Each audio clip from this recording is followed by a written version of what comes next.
Welcome back to Brains Behind Behavior. Tonight, we're visiting the quiet librarian of your mind, the hippocampus.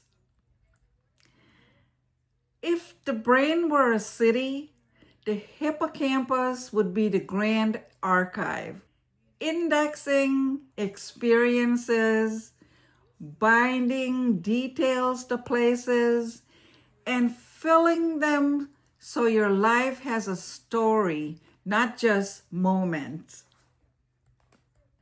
It's also the reason you remember a song from years ago, and somehow you forget where you put your keys this morning. Yes, we're going to talk about that. So let's talk about what the hippocampus actually does. Anatomy first. Friendly and simple. You have two hippocampi, curved, seahorse-shaped structured, tucked deep on each temporal lobe.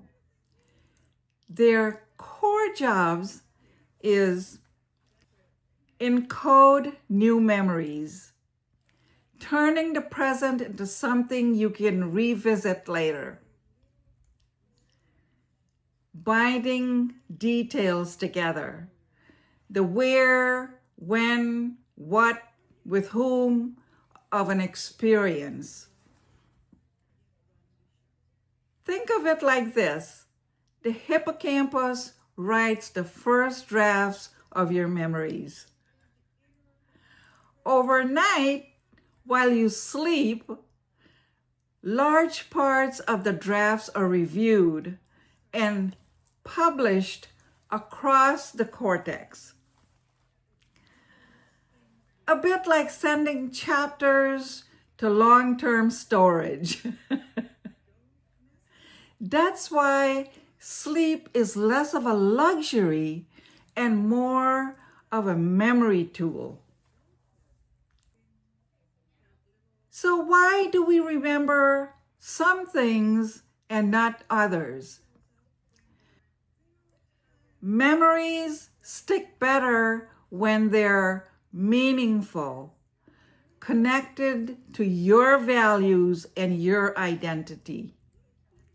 Also, when they're repeated, spaced practice, not cramming. And when they're emotional. Our episode 3 star, the amygdala, presses the big red saved button. See, I need to make an impression here. So I made my own saved button.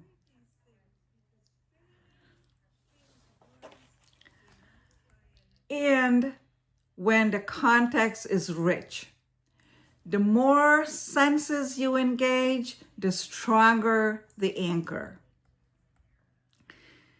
This is why a faint perfume from childhood can open doors in your mind you didn't know still exist. And it's why read once, never review is the enemy of learning. I'll be the first to admit, when I'm under stress, my memory gets very opinionated. And I will tell you, my husband reminded me of that the other day. The little things, names, where I set my glasses, it slips. Meanwhile, emotional moments stick like glue. That's the amygdala and the hippocampus doing a passionate duet. Strong feelings amplify the save this signal. And yes, I painted this signal also. But chronic stress can also fog the archive. If you've had weeks where your brain felt like it kept misplacing sticky notes, you're not alone. I'm right there with you. I've been there. Short bursts of stress can sharpen memory. The amygdala sends a priority flag to the hippocampus. Hello, pay attention. Elevated cortisol over time makes the hippocampus less efficient. The result? Memory feels patchy, learning feels harder, and you can't retrieve names on cue. This isn't weakness, it's biology asking for relief. When life is loud, the archivist needs quiet to file. Let's solve a few classics. Why did I come into this room? Doorways mark context shifts. Your hippocampus exports kitchen plan and imports bedroom plan. The original intention gets misfiled in the swap. Here's a tip. Pause at the threshold. Say the intention out loud before you move. I recognize their faces but can't recall the name. This happens all the time. Faces and names are stored differently. Names are often single, fragile hooks. Here's a tip. Attach a second hook, like a rhythm, or an image, or a fact, and repeat it once in conversation. I study hard, but it doesn't stick. Cramming fills short-term buffers. The hippocampus prefers spaced repetition and retrieval practice. Here's the tip. Short review sessions over days and test yourself without notes. The act of pulling a memory up is the workout. It truly makes you feel better. I've walked into a room, forgotten why, and then remembered dramatically at 2 a.m. Here are a few practical ways to strengthen hippocampus function. They're gentle, doable, science-supported. Number 1, sleep like it matters. Like they say, sleep like a baby. Deep sleep and REM are when yesterday's drafts become today's knowledge. Give your brain a curfew and wind down time. Number 2, move your body. Aerobic exercise increases blood flow and supports neurogenesis in the hippocampus. Think brisk walks, cycling, swimming steady, not punishing. And number 3, learn in layers. Read it. Explain it out aloud. Teach it to someone. Each layer adds context and strengthens retrieval pathways. Number 4, space and mix practice. Study in short-term sessions across days. Interleave topics. Your hippocampus loves variety, seasoned with return visits. Number 5, use retrieval, not just review. Close the notes and try to recall. Even if you struggle, that struggle is productive. It's how the archive gets indexed. Number 6, pair emotion with purpose. Tie facts to meaning.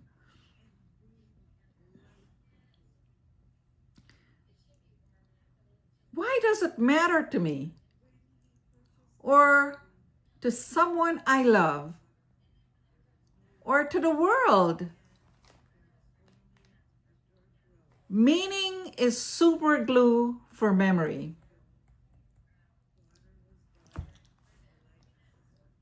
Number 7, soothe the stress system.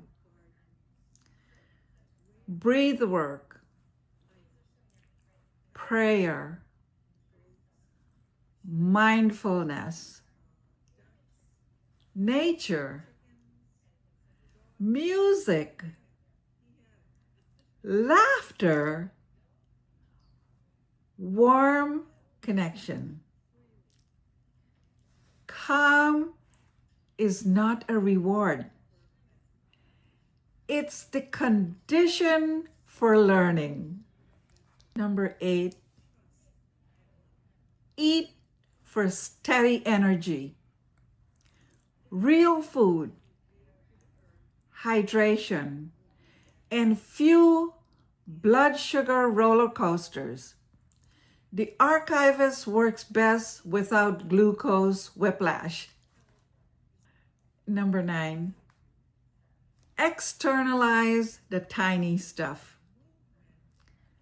Lists, calendars, labels, consistent homes for objects.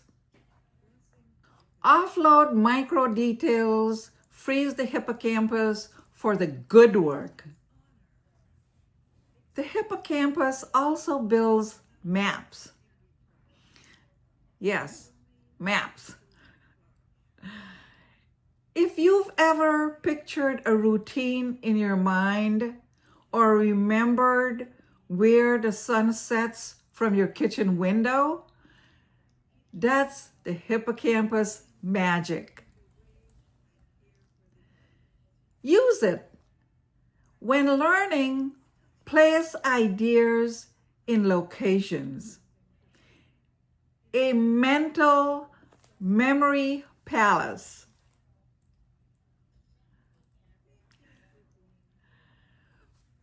Put key points on your hallway table, a static on the bookshelf, the conclusion on the front porch.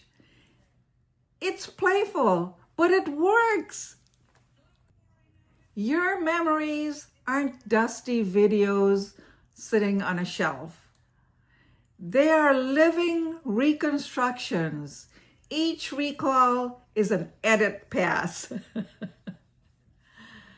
That's why two siblings remember the same holiday differently, and why retelling a story can soften it or sharpen it.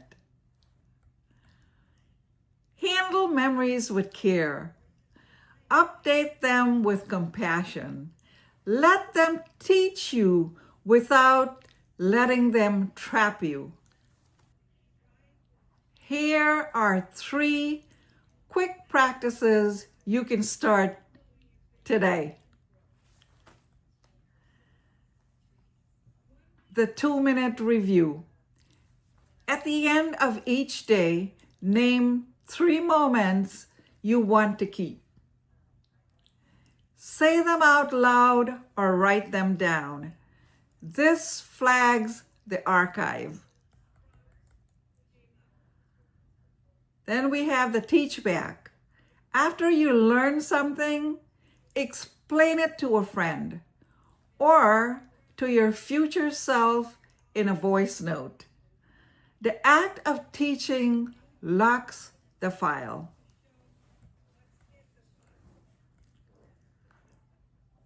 And then we have what's called a threshold pause.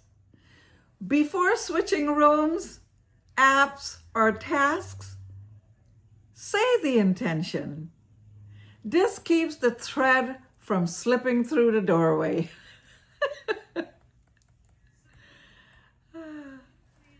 And yes, put your keys in the same place. The archivist loves a predictable shelf. I had to build one of those shelves. The hippocampus reminds us that life is not just lived, it's remembered. Meaning comes from how our experiences are woven together and how gently we file them away. When stress is high and details get slippery, it's not a normal failing. It's a signal to tend to the archive.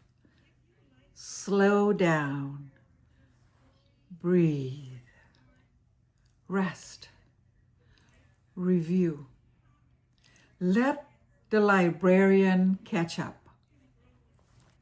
Next on the series of Brains Behind Behavior, we're going to take a look at the basal ganglia, the habit machine. We'll look at why routines run your mornings, how habits hijack your afternoons, and how to train the system to work for you, not against you. Thank you for being here. Be kind to your archivist. I'll see you in the next episode. Thank you.